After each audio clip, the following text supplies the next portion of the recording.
Today on Locked On Canadiens, the Habs are undefeated with Florian Xhekaj in the lineup. They have signed a new body, and we have our weekly recap.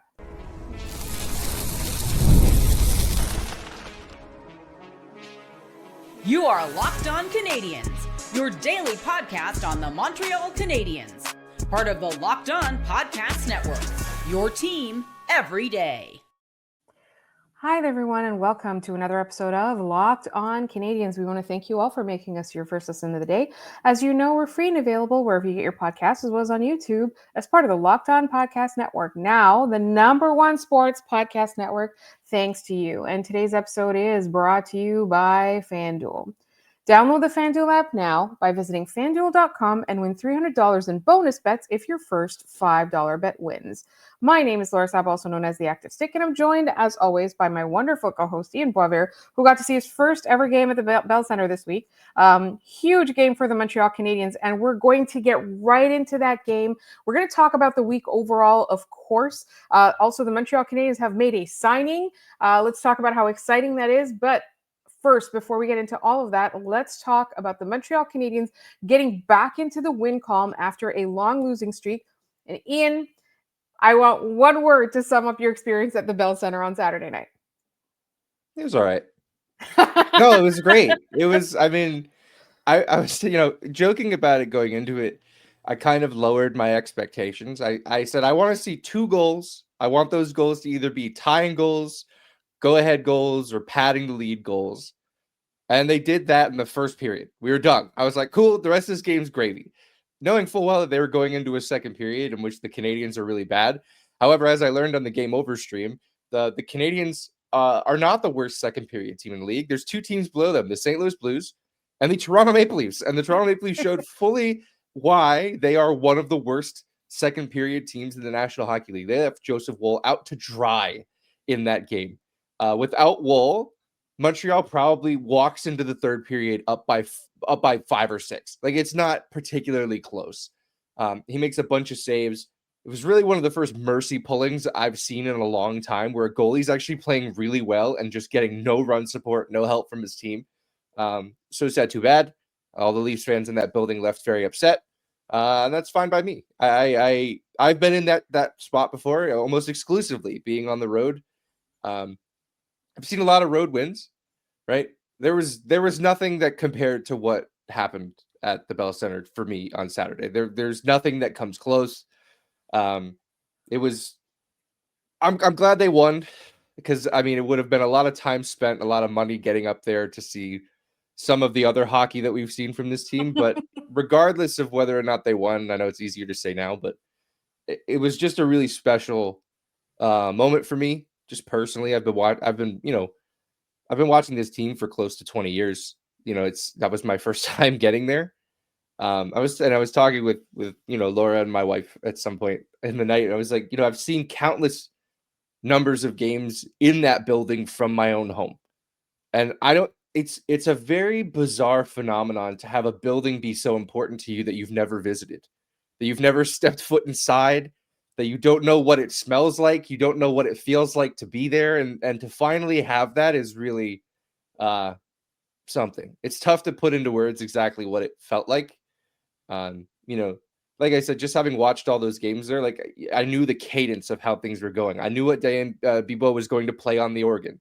I knew what the anthem was going to sound like. I knew all of that stuff, but to be in it's surreal in a way. So very, very, very much enjoyed my first experience. And before I ramble on too long, the last thing I want to say on that is just the amount of people who reached out to either myself or any of the accounts where you can reach the show, just to tell me how excited they were for me and how, stoked they were that I got to experience that, and how I think a lot of people were watching the game through the lens of Ian gets to see this. It's really touching. Like, I don't know how else to put that other than thank you. And it meant a lot to me. My wife was blown away by it too. It was Laura kept saying, there's so many people who are just so happy you're here. And then obviously everybody said, well, now you can't leave at the end. So, it is what it is. But I very, very much, there's only one first, and that one was really, really great. So thank you for all making that even better. So let's talk about what the Montreal Canadiens gave you. We might have to spill over a little bit into our second segment talking about the actual game, but I really thought it was really important for you to thank our listeners because they really are the best. Like, we love how much you guys are part of the show, and how you make us feel like, we're just friends hanging out, talking about hockey. Yeah. But let's talk about that hockey. So the Montreal Canadiens won that on the back of the best second period they've played all season. It does help that Toronto has bad second periods, but for the first 10 minutes of the game, I think both teams were very nervous. And I remember we looked at each other and we're like, neither of these teams is very good. Right. No. And then Montreal kind of, like, there was a little bit of a spark, right? And I think that a lot of things went right in this game. I think that first of all, Toronto being bad really, really helped. But when people say like, oh, Toronto has key injuries, so does Montreal. Montreal has key injuries, Yeah. right? Lots of them. Right? And, like, just look at any game and look at how much slower they are just in general, getting out of the zone, getting into the zone. Just look at how slow they are without Alex Newhook, right? And Yeah. we even laugh about it because we were like, last year, we're like, does Alex Newhook even have a role on this team next year? Turns out he's the glue that holds it all together. Yeah, you take him away and it's like, man, this went from like a Ferrari to a 10-speed bike. Like it went like really far in the opposite direction. Yes. Like I thought Slafkovsky looked phenomenal. Maybe it was just Fantastic. the fact that I was in person and seeing him, but just his vision. I thought his foot speed was there, which is not, the biggest asset in his game. But there were instances, like I think there was one instance on the power play where second wave of the power play is trying to get going, and he has the puck in the neutral zone, and he just goes, "Oh wait, these guys are just letting me skate," and he just took off towards the net. Kind of couldn't believe that that play worked out that way. I thought he was fantastic. I thought Mike Matheson knew we were in the building, Laura. Mike Matheson was unbelievable in this hockey game. He got his 200th career assist, 200 and 201st. We'll talk about. I have the trivia question for today is Mike Matheson theme, so stick around for that. But I just thought, he was the best version of himself that we've seen all year. He's been creative. The mic meter. How can I forget? I'm so far ahead of myself that I forgot the mic meter. It only goes to 5, but I'm giving him an 11. I'm pointing on like Laura's left shoulder. Yes, very far away. Mostly because like my camera's mirrored, so I think it's like that way. Yeah. So, I don't know, like, the way that I can see it.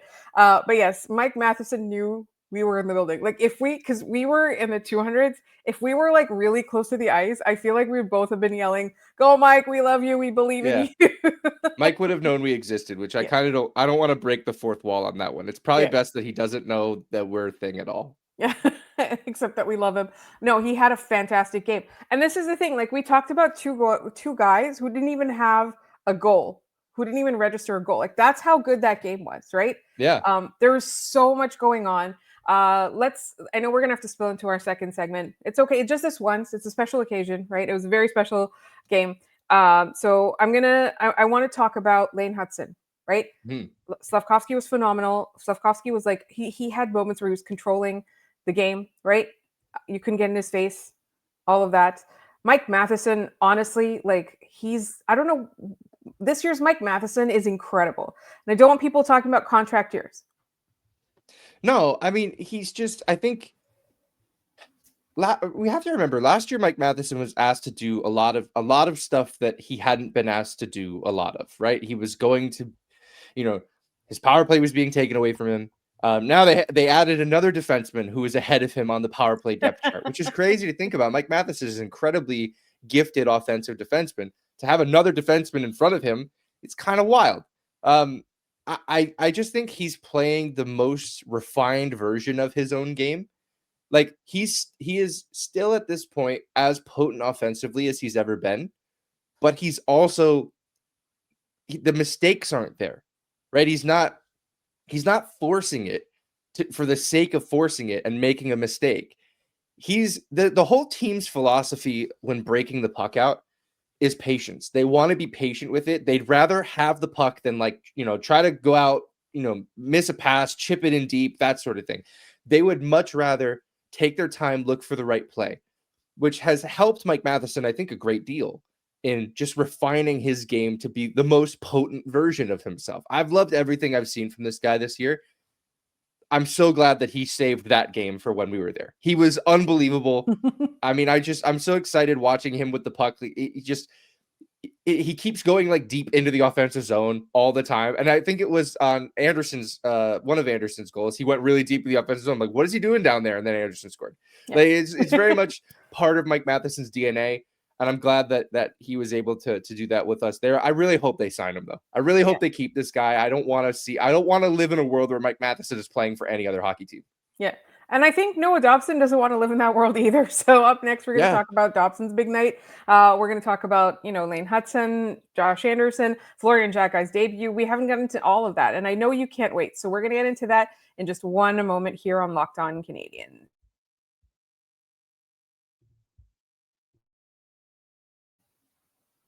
This episode is brought to you by Game Time. Hockey season is officially here, and nothing beats being in the arena for those games. But let's be real, getting tickets can be a total headache. Between waiting in queue, surprise fees, and prices that jump right before checkout, it's easy to get frustrated when all you want to do is cheer on your team. That's where Game Time comes in, the app that gives fans the advantage. It's your ultimate life hack for scoring amazing NHL tickets fast, easy, and stress-free. We can vouch for that because this game I just talked about, us being there, we got those tickets through Game Time. My co-host kept his eye on the deals, and he found seats right where we wanted to be. You can see the view from your seat before you buy, so we knew what we were getting into. There's no hidden fees at checkout. It took all of the stress out of buying the ticket and allowed us to concentrate all our energy into being excited for the game. The zone deals are a game changer. You pick the section, Game Time picks your seats, and you save big. So take the guesswork out of buying NHL tickets with Game Time. Download the Game Time app, create an account, and use code LOCKEDONNHL for $20 off your first purchase. Terms apply. That's code LOCKEDONNHL for $20 off. Swipe, tap, ticket, go. You guys, I'm so excited about my brand new life-changing jeans from Duer. They're so comfortable, but they look so good. I can wear them to work and I can wear them to go out to dinner, but I can also wear them on a plane or running errands. They're so comfy, but they don't look comfy. They look put together. They look like a really nice outfit. Duer makes classic jeanswear and combines it with the style and the kind of comfort and performance you get from athletic wear. You get the best of both worlds. Simply put, Duer makes the world's most comfortable pants without having to sacrifice style. Trust me, once you try these, they'll be your go-to as well. Go now. You can get a pair for yourself or as an amazing holiday gift. Go now to doer.ca/LockedOnCanadiens. You'll get 15% off your first order. That's DUER.ca/LockedOnCanadiens for 15% off. Doer.ca/LockedOnCanadiens.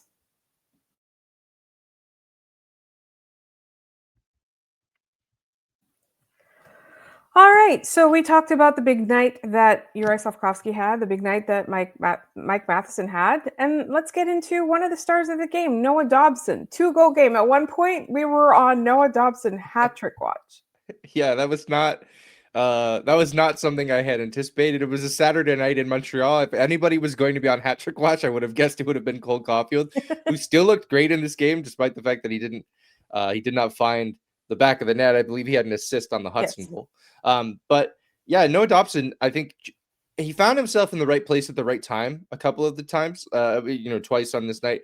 I believe his first goal deflected off of a Maple Leaf stick and went in, but also standing in front of him was Juraj Slafkovsky, who was shielding Joseph Woll. Even if that puck wasn't deflected, I wonder if Woll is even able to stop it because there's no chance he would have seen it. The second goal was just a thing of beauty from Juraj Slafkovsky to Ivan Demidov. He gets the puck to him down low, and everybody is yelling at Demidov to shoot it, and he doesn't. Instead, he bumps a pass right back up to Noah Dobson, who has the entire net to shoot at because Woll has slid out of the net. I think that's sort of how this team needs to become more offensively minded. Watch that play a bunch. Watch how that play was generated. They got both the defense moving left to right on the pass from Slafkovsky to Demidov, but also they had the goalie moving left to right, and then they moved the puck back. So Dobson had a ton of space to operate with. Even if he didn't want to shoot it right away, he would have had more time. I really found that both of those plays were just really, really sharp looks at what the Canadiens need to be doing in order to be playing well, to be playing at their best. And one thing we often do when we talk about the games is we don't talk enough about Ivan Demidov, because a lot of the things that he does might not register the point, or they might not be the person, like he might not be the person who scored the goal. But there are very many plays he makes that makes it super clear that when he's on the ice, there's someone there who can set anybody up, because he knows where everyone is. He knows where everyone's going to be. And he's the one that clocked that the goalie was out of position, right? He knows where to send the puck. Like, the decisions that he makes at the age that he is are incredible. And sometimes, like, there was this one point where he didn't end up scoring, but he basically skated through 4 Toronto Maple Leafs, right? You look at that and you're like, it looks like a video game. Like, it really does. It looks like a video game. So, in the nights that we're not talking about how amazing Demidov is, just please assume that it's implied, Yeah. It's There's implied. usually a moment or two every game where you go, wow, this kid's great. Yeah. And you got to remember, he's a rookie. He's 19 years old. Mm-hmm. Eventually, he's going to get to a point where that's a more regular occurrence, where it's not 1 or 2 moments a game. It's, 1 or 2 moments a period.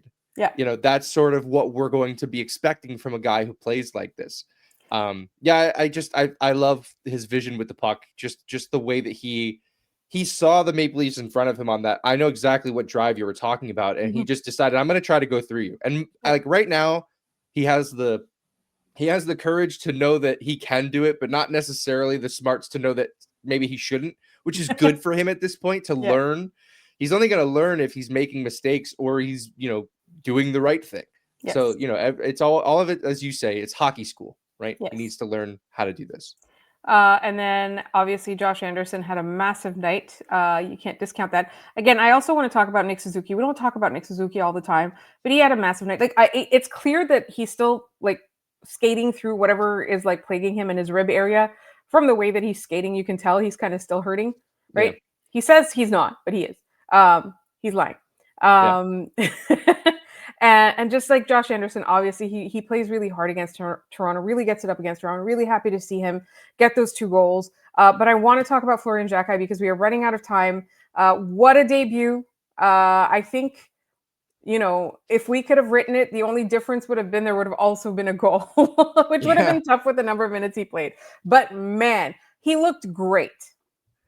I looked at my wife after the fight, his first NHL fight in his first NHL game. He was a goal short of a Gordie Howe hat trick in his first NHL game, which is really funny. I looked at him. I looked at my wife, and I just hearing the building. And this kid's going to be a rock star in this city. Yeah, and we shouldn't expect that he's going to stay in Montreal from now on, right? And we're going to talk about Alex Texier probably in our last segment here when we cover their weekly recap as well. But for him to jump into that game and be that and have that kind of impact, to find the score sheet, to put up some penalty minutes, to put in a fight, I loved it. I loved his, the whole team going to him in the box after he had that fight to give him a fist bump, especially Arbor showing up. The clip that the Canadiens posted of them pregame in the tunnel waiting to go out for the warm up, and he goes, "Flosy man, I love you." And some Canadian out of the camera goes, "Oh, that's so cute." Like, they're very much like, this is just a bunch of guys being dudes, and it's really funny. But yeah, it's exciting. It's exciting that a player like that exists and plays for our team. That there's like the Florida Panthers have shown, there will constantly be room for players like that in this league. Yes, absolutely. I didn't see any mistakes, and I was looking for them. I was trying to be critical and temper my expectations. I didn't see any mistakes. I really thought that he seemed to understand what it takes, right? And again, he didn't play that many minutes. And I think at the time that the fight happened, I think it was well placed, right? I don't think he just showed up to like stage a fight. That's not how it read to me in any way. I think it was getting chippy. I think there were a lot of scrums, and at one point they had to evolve into a fight. Yeah, I thought giving him the extra minor for a slash was incredibly stupid, but that's what game management is to these guys at that point. Like, Montreal's up by a bunch. Well, we can even this out, or we can give a team an advantage. Well, we're going to give one team an advantage, and it's going to be the team that's losing. That's always what's going to happen. It's almost not even worth wasting the breath on. One of our listeners, I'm so sorry, I can't remember. I think it might have been Mark on Instagram, sent us a message saying, "I watched the replay a bunch of times. I couldn't find the slash." Right? Of course you couldn't. They made it up. Like it's insane to me the amount of stuff that they just make up. It's like a bastardized version of Whose Line Is It Anyway, where everything is made up, but the points do matter. The points matter, yeah, for sure. Yeah. I mean, look, it was a game officiated by Chris Lee, and I know that's bad because I know the referee's name. If I know your name, you suck. You're not good at your job. Like that's how this works. Yes. Like how many umpires in baseball do you know the name of? I don't know the bad ones. Angel Hernandez, bad. He's a bad umpire. I don't think he even does it anymore because of how bad he was. Chris Lee, bad. Wes McCauley, bad. Like all of these, if I know you other than the number you wear, you're a bad referee. You should not be a character in this story. Just be there, do your job, and leave. Anyway. I absolutely agree with you. Okay. We are going to talk about the Canadiens signing Alex Texier. We're also going to talk about call-ups, who stays, who goes on the road trip, because we have the Habs weekly recap coming right up next.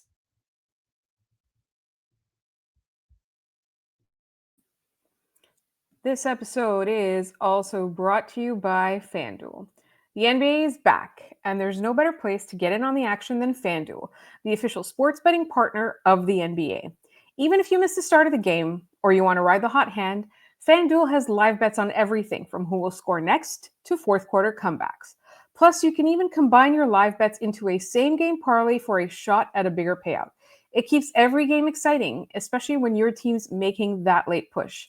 Or sometimes when you're sitting around watching a game that's not even your team, you might want to get in on the action and get closer to the NBA action with FanDuel. And right now, FanDuel is giving new customers $300 in bonus bets when your first $5 bet wins. So head to FanDuel.com to sign up and play your game with FanDuel, the official sports betting partner of the NBA.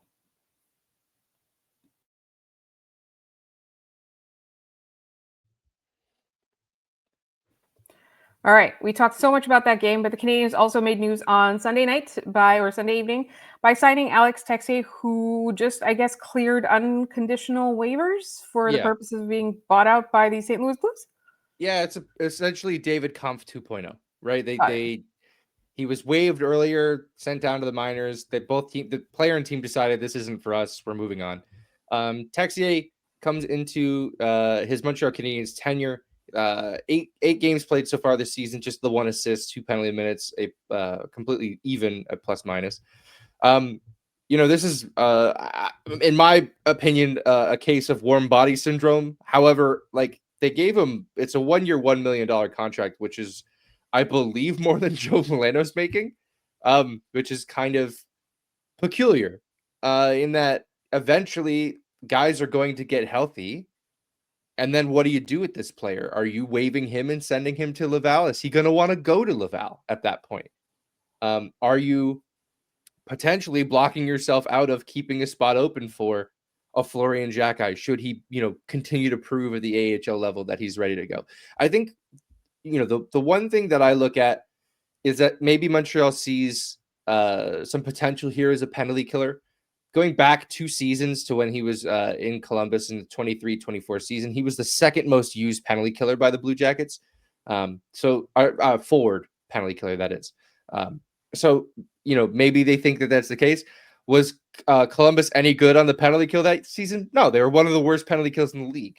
But you're just getting a guy who's familiar with it, so you're not putting up a Florian Xhekaj in that spot, right? You have a guy potentially joining the lineup who's able to do that. Yeah. So I think I saw a lot of people on the Habs subreddit and other places saying maybe Montreal can unlock his offensive potential. I don't think that's happening, guys. I think he's going to play bottom 6 minutes. He's going to penalty kill. That's going to be the guy that they get. These guys don't go on unconditional waivers and have their contracts terminated for this purpose. Yeah. I think Eric Engels called it top 9 potential. And I was just like, this guy is just like, that's a third line. He's gonna. He said he's a third liner. Like I that's a crazy thought to me. Like just the phrasing top 9 is insane. Eric is a professional. He knows what he's doing. Like he's a top 4 center. That means he's an NHL center. Like that's what you're saying. I have a really hard time with the framing sometimes with these things. Yeah. Because like you're telling me that he could be a third liner or a first liner. No, he can't. No, he cannot. He's a third or fourth line guy. Let's relax. Yeah. He's apparently versatile, so we'll see. But again, I'm not expecting goals from him. I'm just expecting like maybe hopefully sounder positioning than Joe Veleno. Is as far as I'm about to go, right? Yeah, maybe. Uh, And you know what's funny?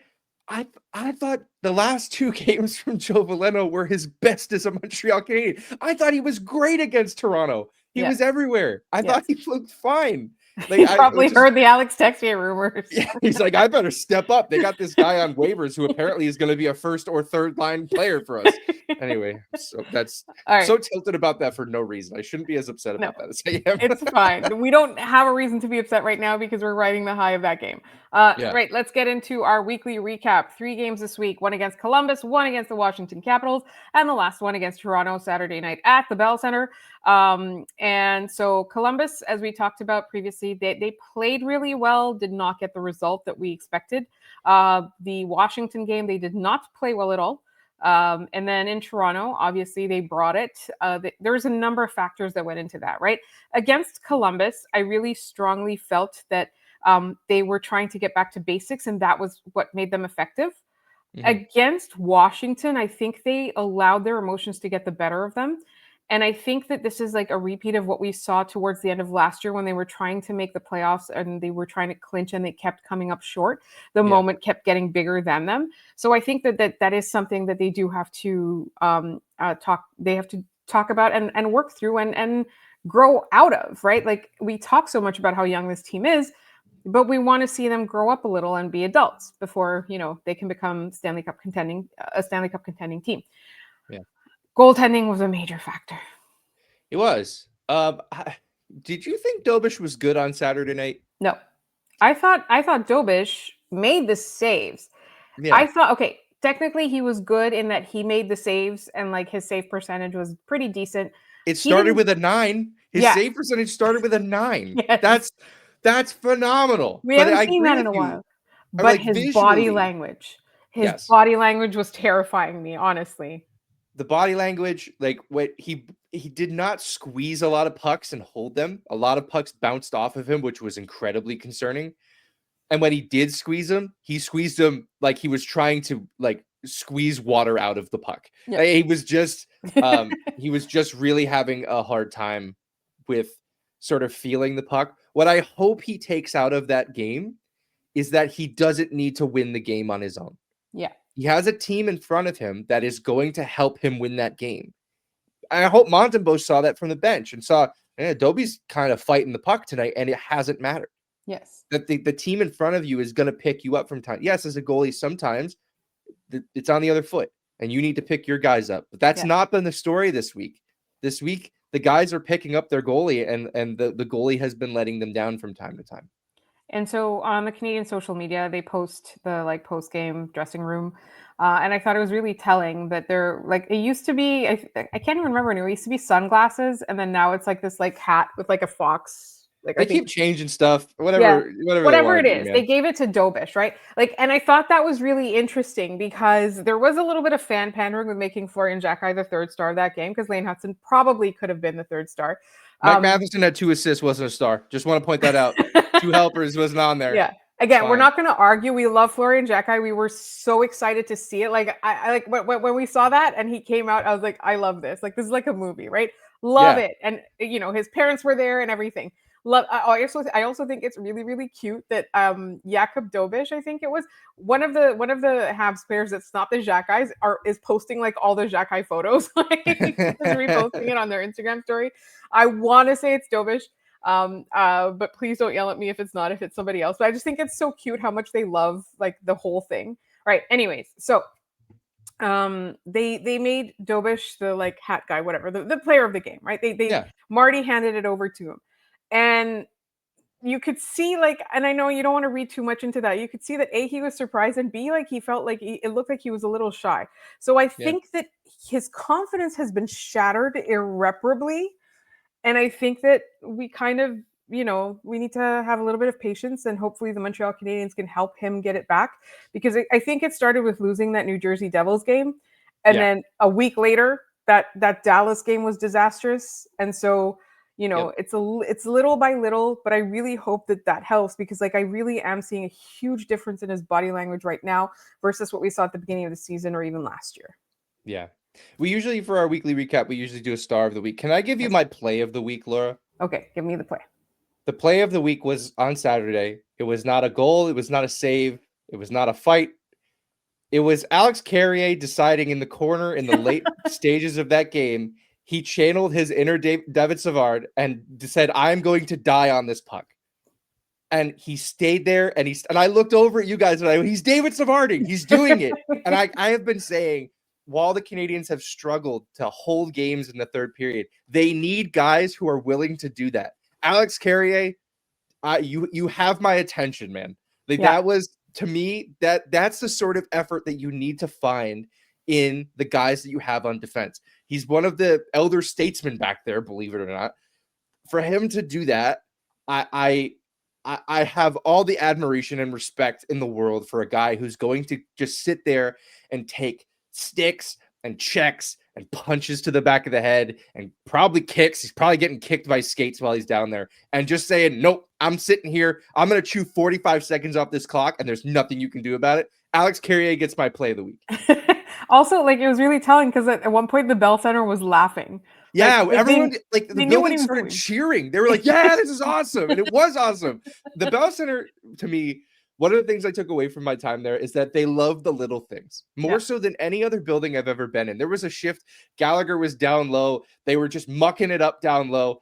They didn't even generate a shot on goal. They just mucked it up down low and they skated off, and the crowd gave them a standing ovation for just doing a third line thing. Yeah. I have all the admiration in the world for those kinds of players, and so did the Bell Center. Like, it was very much felt in those moments. Yeah. And if you want to say, like, who needs to be better going forward out of this whole week? Sam Montembeault. It's a shame, but it's the reality of it, right? Yeah. We saw one guy bounce back. Dobeš wasn't stellar, but he did what he needed to do to get 2 points. Mm-hmm. We need to start seeing him gut out points and stop giving up freebies. You're going to fight the puck, but we need you in there, and we need you to stop the puck. That's all they're asking. They're not asking you to go out there and shut the game down and be perfect the entire night. You don't need to be with this team in front of you. The team in front of you is good, man. Yes, absolutely. Like, I think that 3 out of 6 points is still good. I want to say last week they got 0 out of 6. Correct. They did not pick up any points in those games. So to get back to 500 for a week is pretty cool. This is a major improvement. It's progress. So, in the next couple of episodes, because there's no game until Wednesday. The next couple of episodes, maybe we'll go a little bit more in depth into what they can improve and how they're going to improve it. Also, we didn't even mention that Adam Engstrom got a call up, and so Scott is not going to forgive us unless he listens all the way to the end. Scott, Adam Engstrom is getting a full segment on tomorrow's show. Okay, we have the luxury of time here with the Canadiens heading out on the road, just taking care of some business. It makes it seem like there's not much coming, so we have some time here to sort of be in our feelings about Adam Engstrom, who just had a 5-point night over the weekend. Very excited about this guy potentially making his NHL debut on this road trip. Yes. So yes, Scott, we promise, and listeners, we promise an Adam Engstrom segment tomorrow. All right. It is time for our trivia. It is. We are focusing on defensemen. Last week's question that led into this week. Jeff Petrie, he played in his 1,000th NHL game over the weekend. Jeff Petrie's first 2 points as a Montreal Canadien came at home in back-to-back games, won an assist against the Florida Panthers, and won a goal against the Tampa Bay Lightning. The same player Petrie set up in the Florida game set him up for his first goal against Tampa. Who is the player who was in on both of Petrie's first 2 points as a Montreal Canadien? Laura, do you remember the answer to this one? It's Lars Eller. It is Lars Eller. He was set up. He scored that goal against Florida and then set him up against Tampa. And Mark Couturier was our only listener who got that one correct. So thank you, Mark. Today's question, in honor of Mike Matheson, who just scored his 201st career assists. He now has 112 total as a Montreal Canadien. Which two former Habs defensemen is Matheson currently tied with in assists by a Montreal Canadiens defenseman? So he's tied currently with these two players. Another assist will put him in sole possession of 18th all-time among a defenseman for the Montreal Canadiens? If you have the answer, put it in the comments down below. I want the 2 defensemen that Matheson is tied with in assists by a Canadiens defenseman. So if you have the answer, put it in the comments down below. Send it to us any way you know how, and we'll give you a shout out on tomorrow's episode of the show. I also want to point out that he's like 18th, and this is what, his third Wild, or fourth right? season? Yeah. Yeah. I mean, he's a couple, and partially spoiling this. He's a couple, he's like less than 100, I think, away from Petrie, who played almost twice as many games. There you putting go. in perspective the offensive player that Mike Matheson is. We will always be Mike Matheson defenders on the show. Always. We love him. All right. On that note, make sure you're subscribed to this podcast wherever you get your podcasts. But also, you can send us your trivia guesses, questions, and all of that. Mailbag questions as well on lockedoncanadiens@gmail.com. That is the best way to reach us. But you can also find us on Instagram, on TikTok, and on Blue Sky at Locked On Canadiens. We want to thank you all also for sending us so many kind messages about Ian's first game at the Bell Center. We honestly, really, truly appreciated that. And you can also leave comments and questions in the YouTube comments as well as your trivia guesses.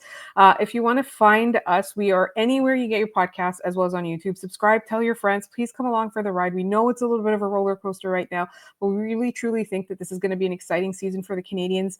So make sure you're along for the ride and tell everybody else. If you'd like to find my co-host on social media, he is at Maybe It's Ian.